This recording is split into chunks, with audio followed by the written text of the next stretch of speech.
मैं स्वाति और आइए नजर डालते हैं आज के प्रमुख समाचार पर। राजस्थान के जिला जयपुर में सियासी उथल पुथल देखने को मिला। कांग्रेस ने गुजरात के बाद राजस्थान में निर्दलीय सहित 110 विधायकों को जयपुर दिल्ली रोड स्थित शिव विलास होटल में बंदी कर दिया। भाजपा के निर्दलीय विधायक को पैसे लो, इस्तीफा दो जैसे प्रलोभन देने संबंधी शिकायतें मिलने पर आगामी रणनीति तय करने के लिए विधायकों को मुख्यमंत्री आवास पर बुलाया गया था, लेकिन अचानक पुलिस सुरक्षा में उन्हें होटल ले जाया गया। देखिए खातीपुरा से नीना वर्मा की रिपोर्ट। रिजोर्ट पॉलिटिक्स मान लीजिए, रणनीतिक बैठक मान लीजिए, लेकिन इसकी जरूरत क्यों पड़ रही है इतने दिन पहले? ऐसी कोई बात नहीं। 7 बजे मीटिंग बुलाई थी, मीटिंग का स्थान यहाँ रखा गया है, इसमें अपने कोई पॉलिटिक्स की बात नहीं। आपको 8-10 दिन रुकने के लिए नहीं कहा गया? मतलब आज ही रहेंगे क्या? नहीं, ऐसी कोई बात नहीं। सिर्फ 7 बजे मीटिंग बुलाई गई थी सीएम हाउस में। जी मीटिंग का वेन्यू यहाँ रखा गया और हम सभी यहाँ थे। तो रिजोर्ट में नहीं रहेंगे? मतलब यहाँ से मीटिंग करके चले जाएंगे आप लोग? जितना पता है मैंने आपको बताया। थैंक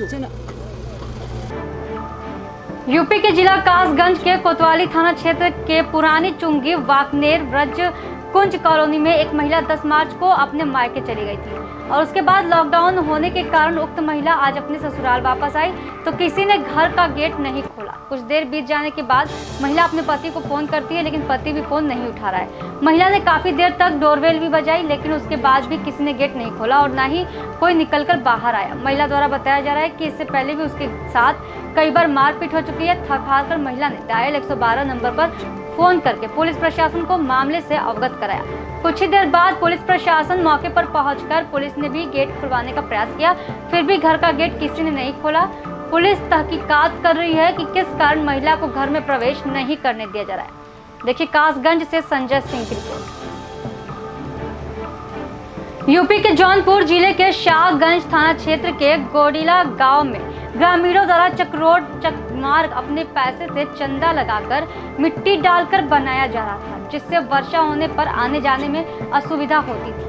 मिट्टी पाट कर समतल किया जा रहा था और इसी बीच वीरे ने यूपी 112 को फोन कर काम रुकवा दिया और रास्ता बनाने से मना किया। ग्रामीणों का कहना है कि यह चकमार्ग वीरे के घर से विश्वनाथ के घर तक जाता है और इसी रास्ते से गांव के सभी लोग आते जाते हैं। ग्रामीणों ने कहा चकमार्ग 15 कड़ी का है, जिसे उप जिलाधिकारी के निर्देश से लेखपाल के द्वारा रास्ते की पैमाइश करके चिन्हित किया गया था, जिसे वीरे व ग्राम प्रधान मानने को तैयार नहीं। अधिकारियों के आदेशों को ताक में रखकर अपनी मनमर्जी चला रहे हैं। गांव के लोगों ने उप जिलाधिकारी को लिखित शिकायत दी है और न्याय की गुहार लगाई है। देखिए जौनपुर से लक्ष्मण कुमार की रिपोर्ट।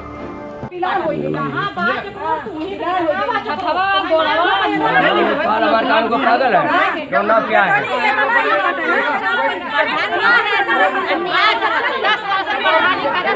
हम पूछ रहा है बाटी घर हमरा पूछ रहा है, हम गोरिया घर घर जाना चाहिए हो जान ढेको बच्ची तरह से ये हमें ना जान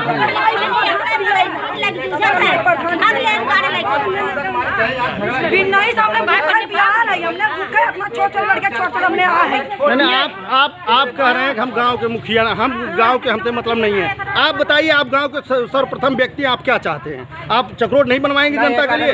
नाली नहीं बनवाएंगे क्या? एक मिनट मैडम, क्या आपको मनरेगा नहीं मिलता है? क्यों नहीं मिलता है? मनरेगा मिलता है तो आप चक्रोट क्यों नहीं निकलवा रहे हैं? क्या राजस्व गलत कर रहा है? नहीं सही कर रहा है। फिर अगर जहाँ जो होगा वहीं जाएगा। अगर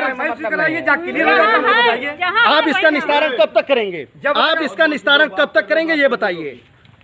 आप इसका निस्तारण कब तक करेंगे? जब प्रशासन वहाँ जाके बता देगा कि हाँ ये क्लियर हो गया है, सब लोग संतुष्ट हो जाएंगे। लेखपाल गए थे? लेखपाल गए तो मुझको बुलाया। क्या आप लेखपाल कानूनगो को स्वयं बुला करके पैमाइश करवा करके इस चक्रोट को क्लियर करेंगे? नहीं, सारे लोग वहाँ रहेंगे, पूरा प्रशासन रहेगा, मैं भी रहूंगा, जो सबके सामने तय होगा वही करूँगा। कब तक ऐसा आप सही करेंगे इसको? जब समय मिलेगा, जब प्रशासन जाकर हमको बताएगा मैं भी जाऊँगा। ठीक है। यूपी के कन्नौज जिला में बीच सड़क पर बिना ट्रक के दौड़े ट्रक के पहिए। बिना ट्रक के दौड़ते पहियों का वीडियो कैमरे में कैद हुआ। तेज रफ्तार मोरंग से भरा ट्रक अनियंत्रित होकर पलटा। हादसे में ट्रक के 2 पहिए ट्रक से निकलकर करीब 200 मीटर बीच सड़क दौड़े। मोरंग के नीचे दबे ड्राइवर सहित 3 मजदूर स्थानियों ने कड़ी मशक्कत के बाद सभी को निकाला बाहर। घायल अवस्था में सभी को मेडिकल कॉलेज में भर्ती किया गया। देखिए जिब्रामऊ से सौरभ शर्मा की रिपोर्ट।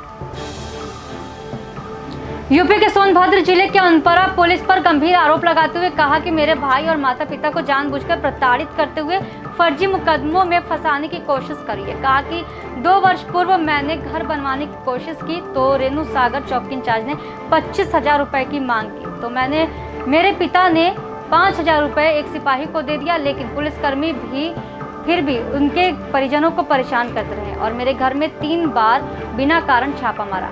बेवजह मेरे पिताजी को थाने में लाकर 4 दिनों तक बंद रखा। मेरी मां कैंसर की मरीज है, फिर भी वो अनपरा थाने के चक्कर लगाती रही। पुलिस की प्रताड़ना से तंग आकर मेरे माता पिता रेणु सागर का घर छोड़कर गांव चले गए। 28 अप्रैल को रेणु सागर स्थित मेरे घर में चोरी हो जाती है और 29 अप्रैल को रेणु सागर पुलिस इस मामले में FIR दर्ज करने से मना कर देती है। आरोप लगाते हुए जवान ने बताया कि लॉकडाउन में कोई बाहर का शख्स चोरी नहीं कर सकता। ये काम बगल के रहने वाले एक व्यक्ति का है जो शातिर किस्म का चोर का सरगना है। इस व्यक्ति के साथ पुलिसकर्मियों के अच्छे संबंध हैं। जितनी भी चोरियां इलाके में होती हैं वो पुलिसकर्मियों को भी हिस्सा देता है। देखिए सोनभद्र से अशोक कुमार चौबे की रिपोर्ट। सैनिक ने एक वीडियो वायरल किया है और उसमें सोनभद्र में अपने परिवार के उत्पीड़न की बात कह रहे हैं। क्या है मामला और इस पर कैसे निदान किया जाएगा? ये एक एप्लीकेशन मेरे पास आई है जो सेना में जवान है उसकी एप्लीकेशन है। उसके संबंध में मैंने जांच COPPRI को दी है और उसने एक चोरी का मुकदमा भी अपने घर में चोरी का मुकदमा लिखा है जिसका अभी तक अनावरण नहीं हो पाया है।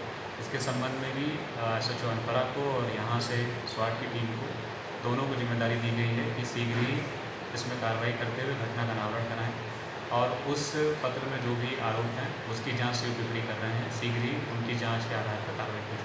उसने रेणुकूट चौकी पुलिस और एक सिपाही और उसके जो सहयोगी हैं सिपाही के, उन लोग पे काफ़ी गंभीर आरोप लगाए हैं कि रात में छापा मारते हैं और पैसे की डिमांड करते हैं और फर्जी मुकदमे फंसाने की। तो इस पर किस तरह की कार्रवाई करेंगे? उसका जो एप्लीकेशन है वो मैंने COPPRI को दे दिया है। COPPRI इस पर जांच कर रहे हैं। उनकी जांच आख्या के आधार पर जो दोषी होगा उसके खिलाफ कार्रवाई की जाएगी। रेणु सागर चौकी इंचार्ज सिपाही गोरखनाथ यादव मेरे भाई के पीछे पड़े हुए 2 साल से। हमसे जितने लोग जुड़े हैं मुझसे मिल रहे हैं, 2 साल पुराना नंबर मांग रहे हैं और उसके कैरेक्टर का पता कर रहे हैं कि कैसे इसको फंसाया जाए। अगर सिपाही गोरखनाथ यादव की 2 साल का मोबाइल कॉल रिकॉर्ड देखा जाए और अनपरा थाने या रेणु सागर चौकी में जितने मामले दर्ज हैं उन सबका नंबर मिलाया जाए तो सिपाही गोरखनाथ यादव का संबंध 75% लोगों से है, क्योंकि ये सबसे कमीशन लेते हैं और सारे कार्रवाई की गतिविधि इनको पता होता है। मैं प्रशासन के खिलाफ आज तक कोई नहीं बोला, मैं भी नहीं बोलता अगर सिर्फ सामान चोरी होती, लेकिन मेरे भाई की जिंदगी की बात है। पहला उसे गलत फंसाया जा रहा है, दूसरा उसका हाई स्कूल, इंटर, ITI या अप्रेंटिस का सारा डॉक्यूमेंट चोरी हुई है और मेरे पापा का सारा डॉक्यूमेंट, घर का पेपर, गाड़ी का पेपर, PF फंड का पेपर सारा चोरी हुई है। इस वजह से मैं मजबूर होके ये वीडियो बना रहा हूँ, क्योंकि मैं इस देश के लिए जब हम लोग यहाँ पे सियाचिन में आते हैं, सियाचिन से जब पोस्टों पे चढ़ने का मौका मिलता है तो वॉलंटियर आना होता है और हम अपने डेथ सर्टिफिकेट पे सिग्नेचर करके आते हैं। यहाँ की टेम्परेचर माइनस होती है और हम जानते हैं कि सही सलामत आएंगे या नहीं आएंगे। इस हालत में मेरे माँ बाप को डर डर की ठोकरें खानी पड़ रही है, जो कि उसका बेटा इस देश के लिए शहीद होने गया है। उसे पता है कि 6 माह में हमारे साथ कुछ भी हो सकता है, फिर भी वो उसके माँ बाप को सुकून से प्रशासन नहीं जीने दे रही है। मैं अगले 10 दिन बाद पोस्ट पे चढ़ जाऊंगा, मेरा कम्युनिकेशन खत्म हो जाएगा। मैं ना तो अपनी समाचार अपने माँ बाप को दे पाऊंगा ना तो उनसे ले पाऊंगा। अतः हमारे प्यारे देशवासियों से अनुरोध है कि इस वीडियो को ज़्यादा से ज़्यादा शेयर करें ताकि मुख्यमंत्री जी के पास पहुंच सके और मुझे इस सारी बातों पे एक निष्पक्ष जांच हो और मुझे न्याय मिले। अब मेरे माँ बाप आप सबके हाथों में है, इनकी सुरक्षा आप सबके हाथों में है। अगर मेरे माँ बाप के साथ कुछ भी होता है तो इसकी जिम्मेवार उत्तर प्रदेश प्रशासन होगी, क्योंकि हमने चैनल बाय चैनल सबको बता दिया है। इसके बाद भी कोई कार्रवाई नहीं हो रही है, तो माननीय मुख्यमंत्री जी के पास ये वीडियो पहुंचे, बस मैं यही अनुरोध करता हूं। जय हिंद, जय भारत। ये तभी के समाचार। आगे कुछ खास खबरों के लिए बने रहिए फास्ट न्यूज़ इंडिया के साथ। धन्यवाद।